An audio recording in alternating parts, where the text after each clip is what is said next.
Que aquela é a câmera geral. Ah, tá. Aí eu falo do Seco e você fala seu nome. Pronto. Eu não é. Pode errar. Você fala o que você quiser. Fala meu nome. Vincent Villari. Vilari. Villari, não é Villari. Eu errei todo. No outro vídeo eu errei em todos. Acostumado a ser esculhambado, avacalhado. Então, não é? Vincent Villari. Vilari.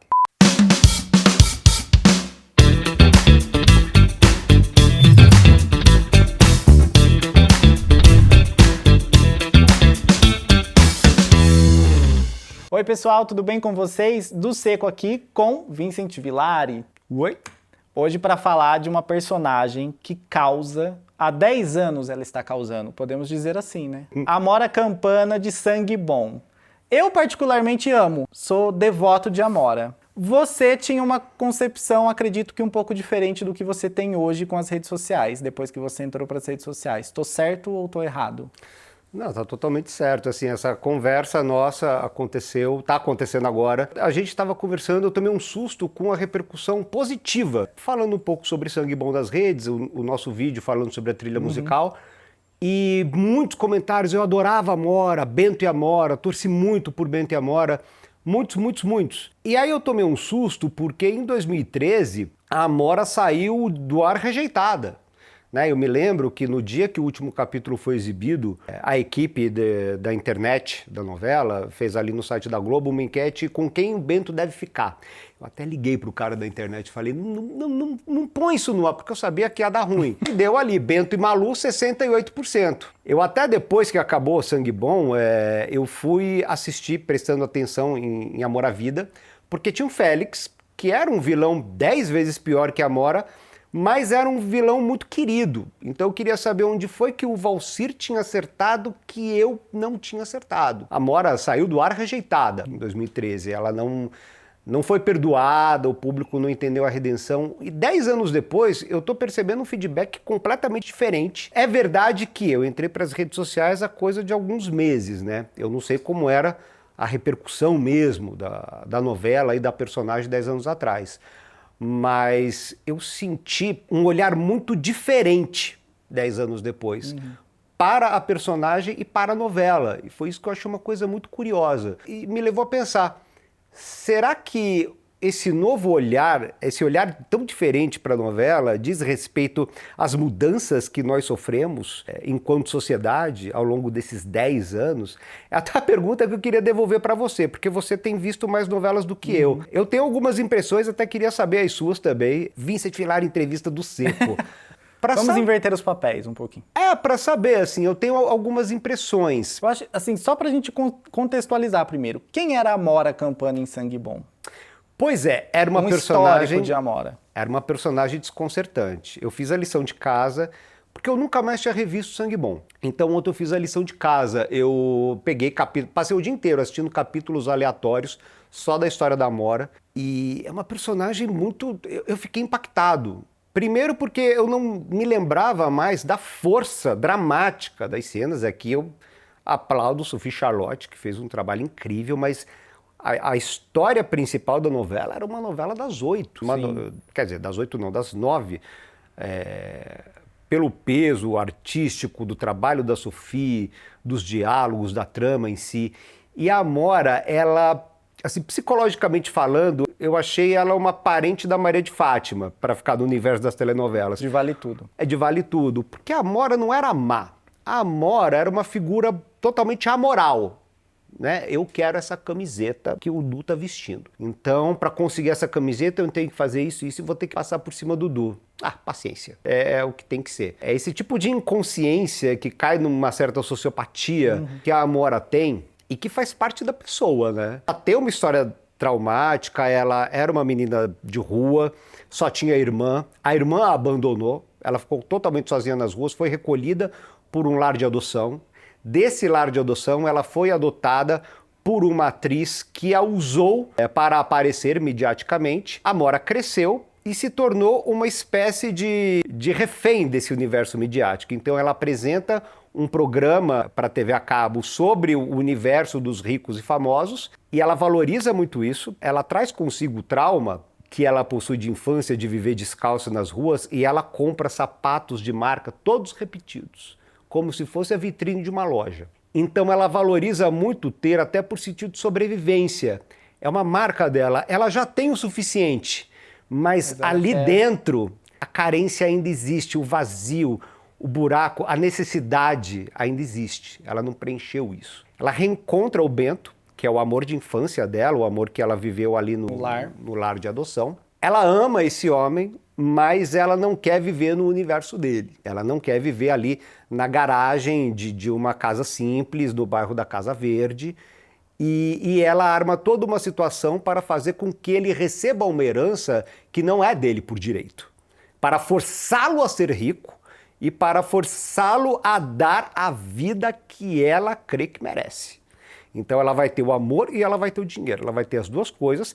E ela manipula a vida de metade do elenco da novela para ter o que ela quer.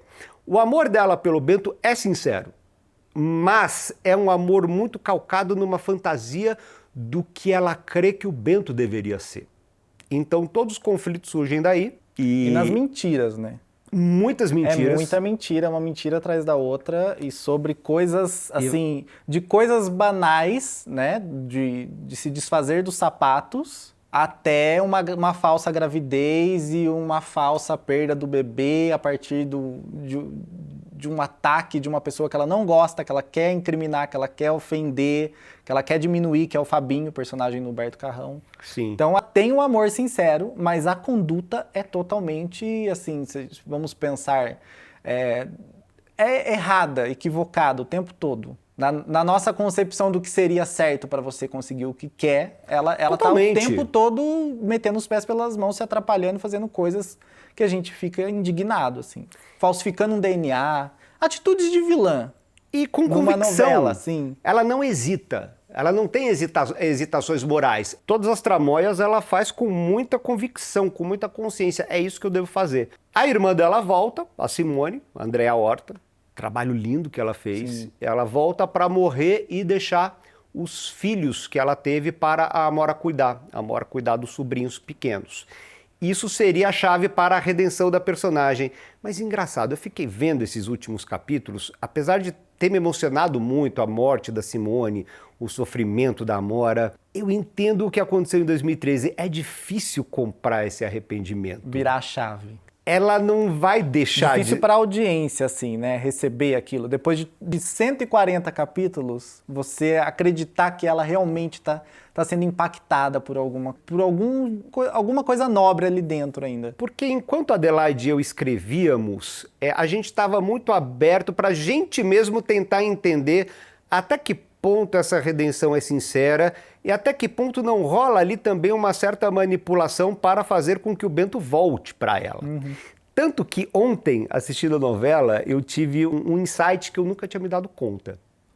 Aliás, para explicar esse insight, deixa eu até aproveitar para responder uma pergunta que tem me feito muito nas redes sociais. Alguém perguntou como é que eu convenci a Adelaide a deixar o Bento com a Amora. Não foi assim. Eu lembro que quando a Adelaide e eu conversamos sobre o último capítulo, a nossa discussão era sobre com quem fica Malu, que era a mocinha da novela, personagem da Fernanda Vasconcelos, linda, lindo trabalho. E ela estava dividida entre o Bento e o Maurício. Então era uma coisa que a decisão não pertencia ao Bento, com quem vai ficar, pertencia a Malu. Ela ia decidir se ficava com o Bento ou com o Maurício. E a Adelaide e eu facilmente percebemos que o Bento, àquela altura, tinha se tornado uma espécie de... Ele era o resto da Amora, né? Como se a Amora tivesse mastigado aquele homem e só tivesse restado o bagaço. É uma bagagem muito pesada para Malu. Enquanto o Maurício era aquele amor novo, integral, inteiro. Que ela sempre sonhou. Com o qual ela sempre sonhou, desde o início da novela, um amor leve, sem nenhuma bagagem, sem nenhum drama vivido no passado. E aí a própria Adelaide falou, 1000 vezes o Maurício. E acho que ficaria uma encanação na Malu também se ela não era um prêmio de consolação pro Bento, sempre. Né? Porque ele gostava da Amora, né? E seria pouco, seria pequeno para a Malu ficar ali como prêmio de consolação para o Bento, depois de tudo que o Bento sofreu. Importante era o que era bom para Malu. E Adelaide primeiro, depois eu fui na da Adelaide. Não, Maurício, tem que ser Maurício, sabe? Ele é o amor que a Malu merece. Isto posto, Bento sobrou, né? E a Amora também. Aí eu devolvi para Adelaide. Pois é, Adelaide, Bento e Amora. Aí a Adelaide já nem pensar em final feliz para esses dois. Adelaide era a visão do público também, né? A enquete mostrou isso. Ninguém queria ver a Amora bem com o Bento. Não, e a Adelaide, ela particularmente detestava a Amora. Ela não desculpava a Amora 1 milímetro. Super entendo, Adelaide, é difícil. É difícil. Aí nós ficamos ali batendo um pouco de cabeça. Aí eu propus, por que a gente não faz, em vez de terminar a história, a gente não faz um novo começo? Adelaide, como assim? Primeiro capítulo, flash mob, começou com flash mob, terminamos com flash mob, um reencontro de Bento e Amora nesse flash mob. Um novo Bento, uma nova Amora. Aí Adelaide, mas sem beijo! Não, sem beijo. Os dois estão se olhando, tal. Como no primeiro capítulo. E ali ficou bonito e fez sentido, e a gente também deu para o público preencher o seu próprio repertório. O que seria aquilo? Será que vai haver uma reconciliação amorosa? Será que os dois vão ser apenas bons amigos? Será que a Amora mudou mesmo? E daí o insight que eu tive vendo ontem o último capítulo de novo. Aquele flash mob contrário ao empreendimento, ao novo empreendimento da Bluma Lancaster ali na Zona Norte e tal. A Amora sabia que aquele flash mob só podia ter sido feito pelo Bento. Aí os dois se encontram e a Amora faz aquela cara de você! Falei, que danada. Ela sabia. Ela tá fazendo essa cara de você aqui. A Amora não mudou. Juro pra você que eu tive esse insight vendo a novela ontem. Ela não mudou. Ela deu um tempo de espera pro Bento se desintoxicar. E agora ela vai voltar a atacar. Esse Bento, ele vai ter que dormir sempre com o olho aberto. Se é que eles estão juntos até hoje, porque, né? Sabe o que eu acho? Acho que a Amora deve hoje tá bombando nas redes e mandou o Bento caçar sapo, tá só fazendo publi. Não, o tá amor da Amora pelo Bento é sincero. Eu acho que eles estão juntos, por incrível que pareça. É aquela coisa, todo mundo alertando o Bento. Você fica atento, você fica esperto. Isso daí. E o Bento tá dormindo. Revendo esses capítulos, a Adelaide escreveu uma cena tão linda. E olha que isso veio da Adelaide, que não defendia a Amora em nada. A Adelaide escreveu a Malu dizendo: para grandes homens, grandes missões. A missão do Bento é a Amora. Isso faz total sentido. Ela é o karma desse homem. Mas é isso que eu sempre gostei na história de Bento e Amora. Não é aquele amor luzidio, puro, correto e plenamente de acordo com as leis naturais do universo. É o mocinho e a bandida. E esses amores existem na vida real. Não quer dizer que sejam fáceis, não quer dizer que sejam harmônicos, mas são reais. E são amores que perduram. E a gente vê esses amores na vida real, essas pessoas que estão juntas, às vezes nem estão bem, às vezes nem estão felizes, mas elas seguem precisando uma da outra, de alguma forma. De alguma forma que talvez nem seja saudável, mas é uma espécie de completude que é difícil para quem está de fora entender. E nem cabe a nós julgar, apenas entender que esse tipo de relação também existe. E dentro daquela aparente infelicidade, de repente aquelas duas pessoas são felizes. Porque a gente também gosta muito de julgar o que é felicidade, como se a felicidade fosse o mesmo valor para todas as pessoas. E sinto que estou divagando um pouco. Mas era isso, resumindo, era isso que me atraía na história de Bento e Amora. São duas pessoas que elas não foram feitas uma para a outra, mas elas se amam. E aí, o que a gente faz com isso? Você divagou, mas eu acho interessante essa divagação, porque acho que vem um pouco disso, esse apreço do público pelos dois. Porque não é uma história óbvia, assim, né? Você tá ali diante da realidade. Eu acho que eles acabaram ficando mais, marcaram tanto a memória de quem assistiu Sangue Bom, ou marca quem está acompanhando hoje, por conta disso, por conta dessa complexidade. Às vezes quem está assistindo, a audiência nem se dá conta disso. Mas é um casal que não fica naquele arroz com feijão que a gente vê em toda a novela. O conflito deles está neles mesmos, né? Não tem ninguém de fora. Não precisa de nada, né? Os defeitos estão todos ali dentro, as qualidades também, e eles se entendem com aquilo. E é diferente um pouco, aí, falando de hoje, do que a gente vê hoje, né? Eu acho que hoje a gente não vê um casal que realmente marca, que realmente impacta o público, porque é tudo muito chapado. É essa coisa de felicidade, é eu me acertar com essa pessoa, nós somos iguais e nós seremos felizes para sempre, dentro dessa monotonia nossa aqui. Eu acho que as novelas hoje focam muito nisso. acaba deixando personagens como a Amora um pouco de lado, assim. Por isso que os casais não repercutem tanto, assim, não tem tanto molho hoje, tanto gás, assim, como tinha antigamente. Se a gente pensar na dramaturgia, Maria de Fátima e César, que é totalmente aloprado, marcou também, todo mundo lembra. Mas eu acho que a Maria de Fátima e o César, eles pertenciam um ao outro porque eles tinham o mesmo caráter. Sim. Eu não sei se a gente chegou a conversar naquele vídeo que fizemos sobre a trilha de Sangue Bom, mas a novela foi aprovada por um tris. Uhum. A sinopse, o primeiro tratamento foi reprovado, porque era Bento, Amora e Fabinho, e a Amora não prestava desde o início. Aí no segundo tratamento a gente cresceu muito a personagem da Malu e mostramos a Malu como a heroína, e a Adelaide disse para o Manuel Martins que Bento ficava com Malu no final. Isso a gente comentou. A gente comentou. Mas agora eu vou te devolver algumas perguntas, porque eu acho que você conhece melhor esse universo de redes sociais e das novas gerações do que eu. Eu fiquei com algumas impressões, e são apenas impressões, não sei se fazem sentido, se procedem, se estão dentro da lógica da realidade. Mas em 2013 havia essa discussão muito forte do ter versus ser. Era o início da força das redes sociais e tal. E em 2013 o ser ainda tinha muita força. A gente gostava da Malu, a gente gostava do Bento, a gente reprovava a Amora, reprovava os valores da Amora. E observando as pessoas que comentam muito apaixonadamente, que gostavam da Amora, torciam pela Amora com o Bento, eu vejo que são pessoas que viram a novela quando eram crianças e que estão assistindo agora a novela, ou viram recentemente no Globoplay, mas pessoas na casa dos 20 anos. Eu fico pensando se os valores não mudaram em 10 anos. Porque a bela dramaturgia tem isso, né? Ela é um espelho da sociedade em qualquer momento que aquela obra é vista. Então, será que 10 anos atrás havia esse debate do ter versus ser, e em 2023 o ter venceu? Pergunto isso porque, vamos lá, por exemplo, ficou famosa a notícia daquela influenciadora que comprou um helicóptero de presente para o namorado.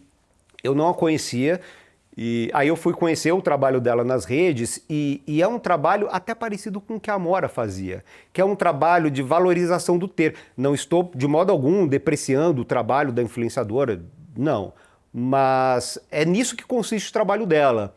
E é um trabalho acompanhado por milhões, de modo extremamente positivo. Eu sinto que esse debate, esse diálogo, não existe mais. Existia 10 anos atrás. Hoje o ter venceu, o ser que se adapte ao ter. Faz sentido essa impressão? Faz, eu acho que tem total sentido. Acho que as próprias redes sociais auxiliaram nessa vitória do ter, né? Porque você acompanha esses perfis de influenciadoras e tudo, é tudo muito sobre isso, né? Como eu te falei, eu tô entrando nisso agora. Tudo sempre sobre a festa, o chá, a revelação, né? De milhões, a festa de aniversário, o casamento em Dubai, né? Não tem muito tempo, uma notícia bombando aí na internet de um cara multimilionário que ia casar em Fernando de Noronha, ia fechar a ilha, né? Então acho que as redes sociais favoreceram isso, o ter muito lá em cima. A gente olha para aqueles perfis de quem está sempre viajando, de quem está sempre curtindo. O ter tá nas coisas mais banais do dia a dia, né? Assim, a pessoa tá ganhando hoje em dia numa rede social para falar que ela tá grávida. Ninguém fala, estou grávida e fiz o teste de gravidez com essa marca aqui. Então, o ter venceu. As redes sociais ajudaram o ter a vencer, acredito eu. Eu tenho essa sensação. E engraçado, ouvindo você falar da mulher que anuncia que está grávida. Eu teria feito isso em Sangue Bom num tom de paródia. Sim. Adelaide e eu parodiamos muito esse absurdo da exposição da própria vida na mídia. É ridículo, não é? Mas é que tá. De Era novo ridículo. A minha pergunta. Em 2013 era. Hoje eu acho que não é mais. Hoje não. Hoje é sinônimo. Olha, ela venceu. A marca tá patrocinando o anúncio do bebê dela. Isso. Né? Importante, eu não tô aqui criticando quem torce por Bento e Amora, quem fica feliz com Bento e Amora não, porque é um casal fascinante. Os influenciadores, quem faz, tudo bem. Não, porque os influenciadores também são o resultado do espírito do tempo. Sim. Né? As pessoas que fazem essas escolhas existem porque existe todo um espírito comum que aprecia isso. E também não recriminando quem torce. É um casal fascinante. Eu achei fascinante. Mas é como se as pessoas não percebessem mais que, puxa, a Amora cometeu muitos atos condenáveis. Né? É uma personagem fascinante, desconcertante, mas peraí. Mas eu acho que o fato de nós estarmos aqui 10 anos depois falando da Amora, quer dizer que ela ainda significa algo como espelho da nossa sociedade. Super. E também uma coisa que eu fiquei pensando, também queria a sua opinião, aqui é uma coisa um pouco mais delicada. A gente enfrentou aí, nesses últimos anos, a cultura apanhou muito, né? Os artistas se tornaram suspeitos, a cultura se tornou uma coisa suspeita. E a Amora era aquela figura que não botava os pés em um museu. Quem entrou em um museu viu todos. Novamente essa questão do ter versus ser. Eu fui ver um filme ontem na Mostra do Mix Brasil e a arte como resistência, a cultura como resistência, como cultura e resistência nos últimos anos se tornaram sinônimos, que é uma coisa muito louca. Então, se também esse olhar simpático para a Amora em 2023 também não tem a ver com tudo que nós, como país, passamos. E não estou aqui falando desse ou daquele político, desse ou daquele partido. É um momento que todos nós enfrentamos e que muda o olhar de todos nós, independente de para quem a gente vote. Faz sentido isso para você também? Faz também. Eu acho que tem a ver, sim. É o que você comentou, a Amora é um espelho da sociedade. Era naquela época, mas acho que naquela época a gente ainda tinha uma sociedade que olhava assim, né, para esses absurdos que ela fazia, para os absurdos que ela falava, de não querer conhecer um museu, né, de menosprezar. A Amora era uma apresentadora de TV totalmente fútil, né? As pautas dela eram totalmente fúteis, assim. Ela já era... É o universo de ricos e famosos, é o ter, O universo ponto. dela é esse universo que hoje está aí destacado em todo lugar, né? Não temos mais um olhar crítico para esse universo, né? Não tem. A gente não olha mais com essa coisa de, meu Deus, que absurdo é isso, né? Que ideia, dar um helicóptero para o seu esposo, né? No país de hoje, assim, com tanta coisa que você podia acrescentar na vida dele de alguma outra forma. Não tem mais isso, não tem. Eu acho que se a Globo passasse a Sangue Bom hoje, 2h30 da tarde, né, que é o horário que reprisam novelas das 6, das 7, eu acho que a Amora ia bombar mais do que ela já está bombando agora com a novela só disponível no Globoplay. Porque ela venceu, assim, nesses 10 anos, né? Ela hoje, para quem acompanha hoje, é aquela pessoa que dá certo. Acho que até assim, as pessoas ficaram um pouquinho mais amorais também, né? Por que eu não posso passar por cima de tal coisa pra conseguir? Eu acho que ela daria super bem hoje. Se ela tivesse na TV hoje, ela não seria tão rejeitada. Que loucura, ficamos mais amorais em 10 anos. Ficamos. Novamente a telenovela como espelho da sociedade, não só no período em que ela é produzida, mas também de acordo com o período em que ela é assistida. Sim. Uau! A gente sempre ressignifica, né? Você tira daquela época, coloca hoje e você ainda vê que a novela continua falando sobre algo ou sobre alguém ou sobre o tempo que a gente tá. É muito doido, né? Foi bom ter ido para as redes sociais, foi bom ter tido esse... Reencontrar Sangue Bom 10 anos depois. Aliás, assistam Sangue Bom, porque é um novelão.